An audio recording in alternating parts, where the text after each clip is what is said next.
PlanSwift comes with various pre-built takeoff tools and templates, and if you ever wanted to build your own, you may be curious about how to set up those items. You've probably noticed the Input, Advanced, and Form buttons at the bottom of the Properties window when creating new takeoff items.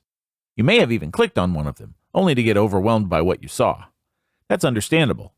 PlanSwift can perform many complex tasks for you, so there are also a lot of complex controls. In this video, let's open a basic takeoff tool and get familiar with the Properties screen. We can dig into more detail in later videos. To get started, click the Templates tab to open the Templates page. From here, there are several additional tabs. The first one, Sample Takeoff Tools, is where you see where all the pre-built takeoff tools in your templates list live.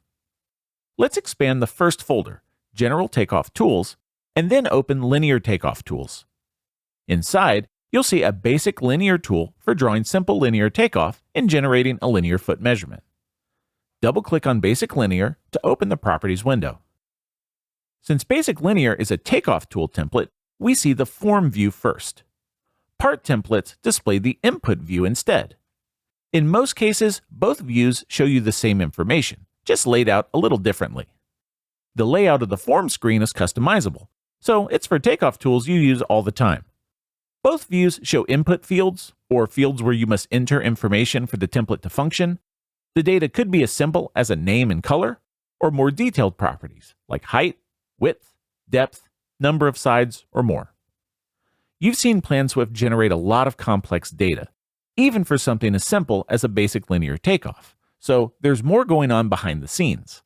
Let's click the Advanced tab to check it out. Okay, there's a lot to see here, but for this video, let's focus on getting familiar with the different parts of the screen an average user might need. The toolbar across the top allows you to add, insert, edit, or delete properties from the page. Properties are all the lines you see on the page. Each property even has its own property window. There are buttons for different mathematical calculations as well. However, you can also type those in when you need them.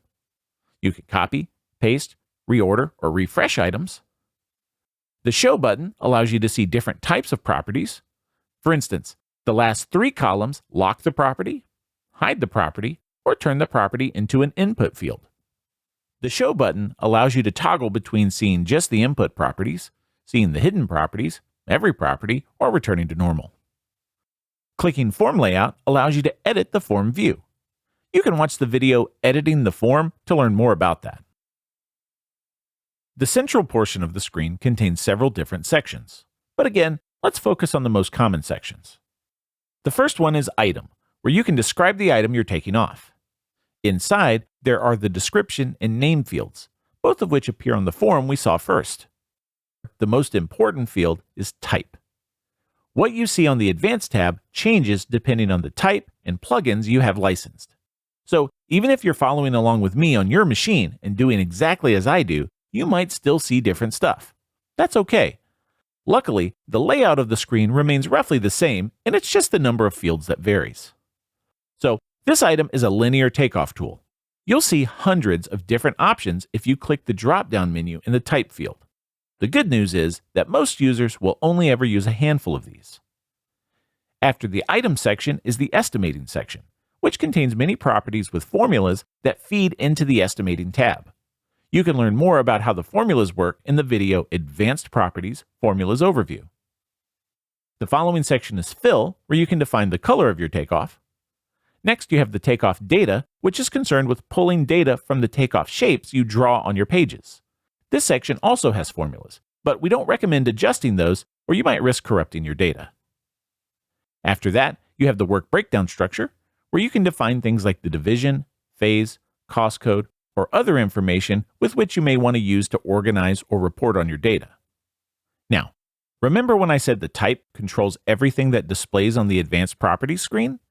Let's look at a few other examples to see what I mean. Let's switch to the Sample Parts tab, where you can see the material, equipment, labor, and subcontractor folders.